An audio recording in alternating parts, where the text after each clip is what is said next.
4 heures durant, les responsables des entreprises européennes en activité en Côte d'Ivoire ont été informés et formés sur le nouveau Code du travail publié au journal officiel le 14 septembre 2015. Pourquoi un nouveau code? Quel a été son processus d'élaboration? Quelles sont les implications pour les entreprises et surtout, quelles en sont les innovations? Maître Jean-François Chauveau, avocat, et Maomar, chevronné des ressources humaines, ont éclairé les dirigeants d'entreprises sur le nouveau code du travail. Les innovations, il y en a un grand nombre dans le code. D'abord, la principale, c'est que des dispositions qui étaient contenues dans la convention collective ont été transférées dans le code du travail désormais. Première chose. Deuxième chose, je vous l'ai dit, on a tenté, de rééquilibrer les pouvoirs entre le chef d'entreprise et les travailleurs. Donc de nouveaux droits ont été accordés aux travailleurs pour assurer une meilleure protection, par exemple la protection des jeunes travailleurs, la protection des femmes enceintes dans le cadre de leur maternité, après les couches, pendant la période d'allaitement, donc des périodes plus longues leur sont accordées. De nouveaux droits sont accordés aux travailleurs quand ils sont en attente de rejoindre leur poste ou bien de le quitter.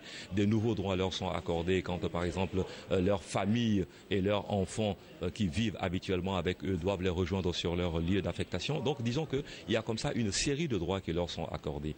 Les mêmes droits sont accordés aussi, aux chefs d'entreprise quand on organise mieux, les pouvoirs des représentations des travailleurs dans l'entreprise, par exemple, en limitant le nombre de syndicats de base dans l'entreprise, en restructurant, l'organisation des centrales, des fédérations et des syndicats de base dans l'entreprise, en limitant le nombre de personnes protégées du fait de leur qualité de délégué du personnel. Donc là aussi, ce sont des droits nouveaux qui sont accordés à l'employeur. Et quant aux droits nouveaux qui sont accordés, à l'organe de régulation du travail qui est l'inspection du travail, écoutez, il y a aujourd'hui de pouvoirs nouveaux qui sont accordés aux médecins inspecteurs du travail. Il y a plus de pouvoir qui est accordé à l'inspecteur du travail dans la mesure où les copies des demandes d'explication, des sanctions que nous infligeons aux travailleurs doivent lui être communiquées. Désormais, c'est l'inspecteur du travail qui préside la réunion d'information et d'explication dans le cadre d'un licenciement collectif.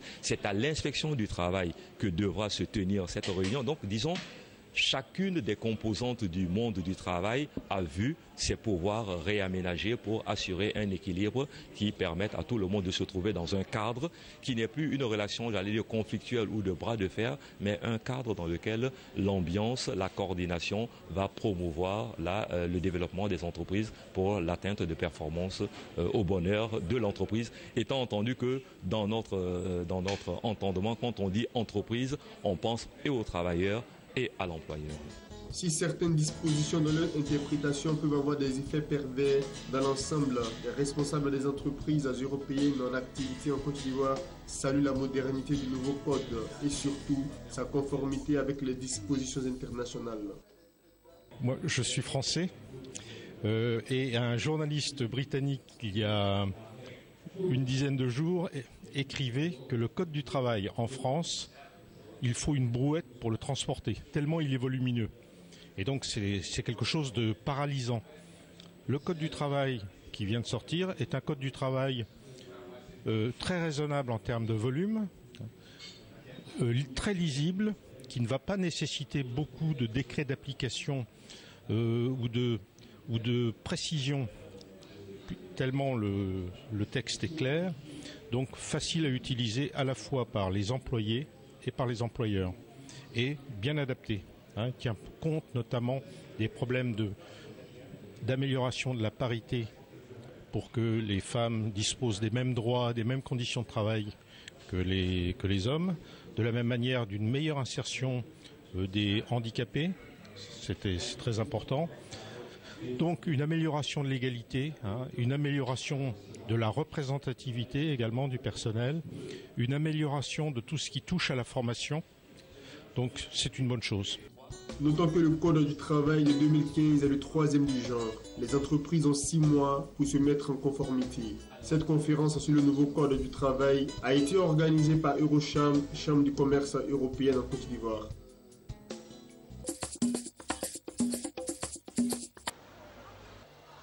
La recherche fait désormais partie des offres d'enseignement des FUPA, les facultés universitaires privées d'Abidjan. Face à la presse, les responsables de cette université privée de Côte d'Ivoire ont annoncé l'ouverture d'une école doctorale pour cette rentrée 2015-2016, à la demande des étudiants, des parents d'élèves et de la communauté de la recherche. Les thèses se préparent au FUPA en droit et en économie. Alors, l'école doctorale de FUPA, il faut d'abord, pour y arriver, avoir fait tout son cycle de la licence au Master 2. Donc, le Master 2, pour ceux qui ne savent pas, ça correspond à la 5e année, n'est-ce pas, des études de droit. Après le Master 2, il faut, pour ceux qui veulent, ils peuvent aller travailler, peuvent aller encore se spécialiser, s'ils veulent être magistrat, s'ils veulent être autre chose. Mais ceux qui veulent poursuivre viennent à l'école doctorale. Et donc, nous les acceptons sur dossier parce qu'il faut avoir des aptitudes à faire de la recherche, des aptitudes à écrire, parce que ce n'est pas évident. Et ceux-là, une fois qu'ils arrivent, on va d'abord, comme on l'a dit, leur donner un certain nombre de cours sur des questions importantes, quel que soit le choix qu'ils auront fait, qu'il soit en droit privé ou en droit public, en économie ou en gestion. Et c'est après cela qu'ils vont mûrir les sujets de thèse. Et donc, quand ils auront le sujet de thèse, ils auront toute la méthodologie qui va leur être donnée. Et puis, les enseignants vont le suivre jusqu'à la fin de la rédaction de leur thèse. Tous sont unanimes. Directeur de l'école doctorale, doyenne des facultés et présidente des FUPA. L'université est outillée pour le doctorat. Les moyens humains, mais vous savez que nous sommes à 10 enseignants de rang A. Parce que pour faire un doctorat, il faut avoir un minimum d'enseignants de rang A. Nous les avons déjà. Et en plus de cela, nous avons des partenariats avec l'extérieur, avec Bordeaux. Les enseignants de Bordeaux viendront intervenir ici, avec l'Afrique du Sud, qui viendront notamment pour toute la question de droit minier, de droit pétrolier, etc. C'est une question qui intéresse notre pays. Avec d'autres universités frères comme l'université Cheikh Anta Diop de Dakar. Donc nous avons, même aujourd'hui encore, nous avons reçu des demandes d'intervention des collègues pour intervenir dans notre école doctorale. C'est dire que nous avons une palette de ressources humaines. En ce qui concerne les ressources matérielles, nous avons une bibliothèque qui est très fournie. Nous avons une bibliothèque virtuelle que les étudiants peuvent avoir accès à Internet et puis chercher. Nous avons une salle d'informatique. Enfin, nous pensons avoir quand même le minimum pour pouvoir faire cette école doctorale. Les facultés universitaires privées d'Abidjan ont ouvert en 2004 avec 11 étudiants. 10 ans après, l'établissement d'enseignement supérieur enregistre 900 étudiants. Les FUPA forment en droit et en sciences économiques.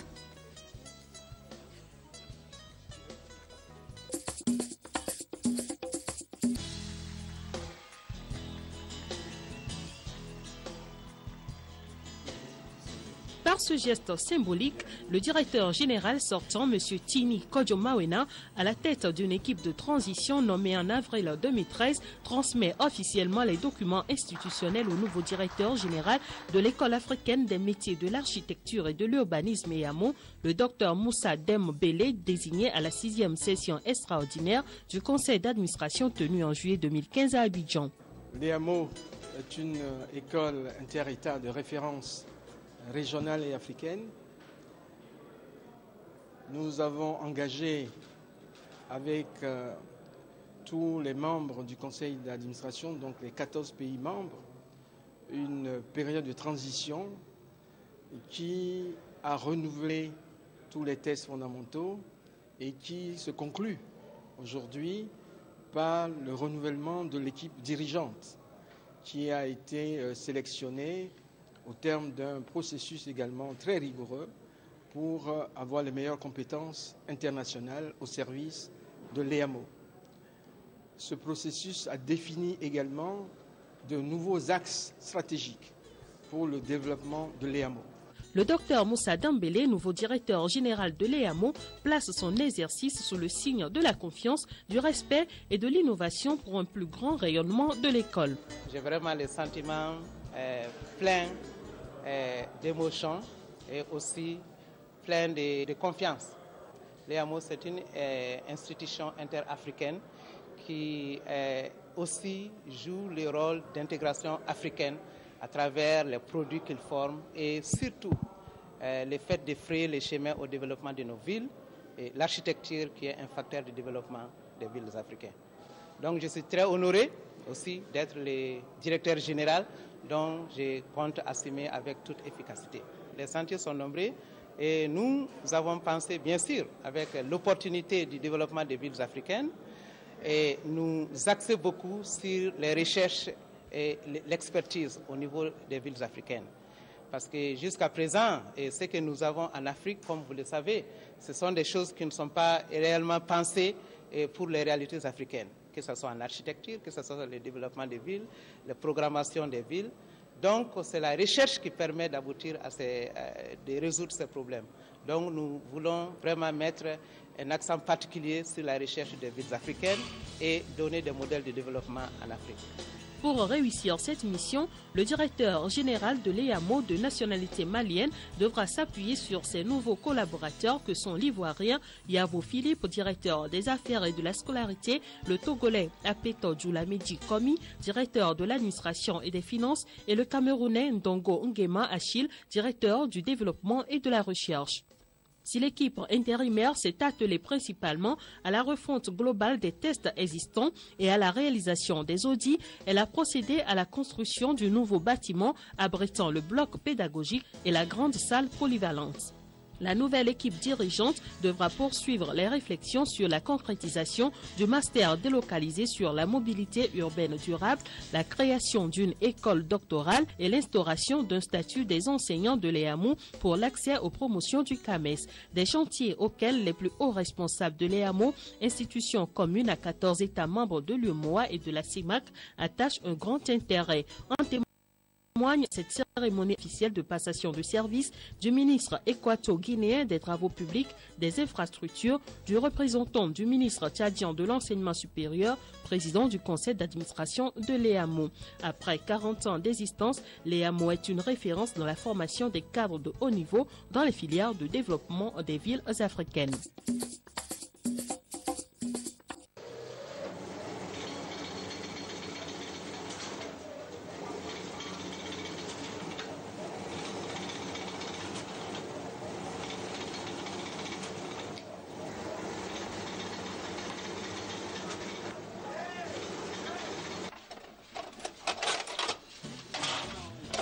Dans un passé récent, il était uniquement estampillé Made in Nigeria.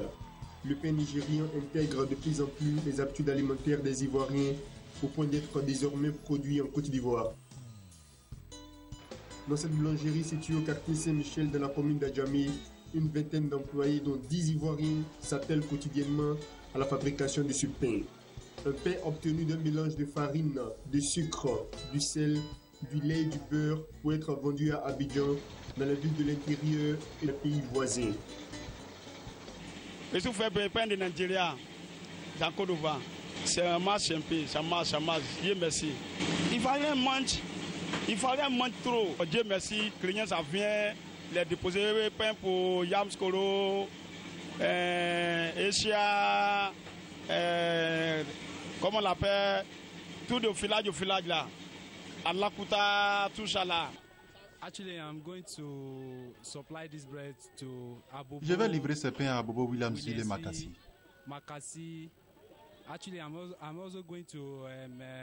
Je vais aussi le livrer à Kumasi.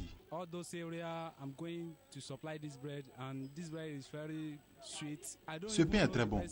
Je ne sais pas qui des Ivoiriens ou des Nigérians le consomment plus.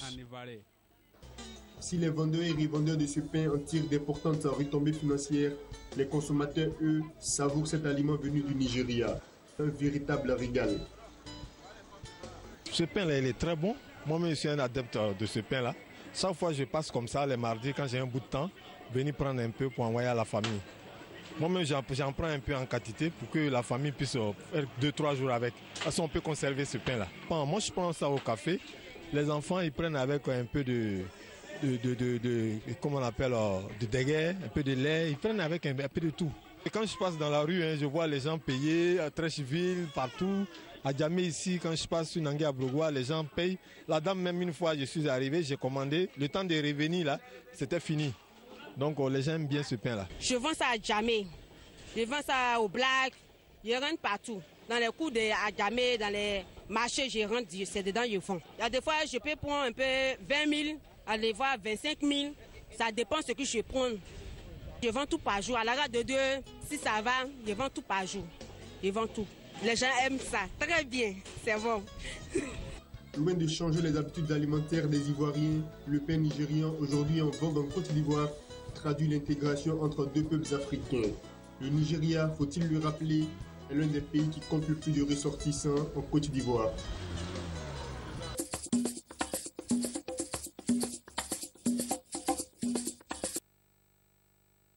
Il n'y a de richesse que d'hommes. C'est pourquoi dans la stratégie de développement d'une entreprise, la formation des employés occupe une place de choix. Un agent bien formé est effectivement à mesure de contribuer à la réussite de l'entreprise qu'il emploie. Dans son livre intitulé « Formé pour l'entreprise », Charles Zokozebe livre aux opérateurs économiques, aux responsables d'entreprise et aux enseignants les recettes pour assurer une bonne formation continue aux travailleurs.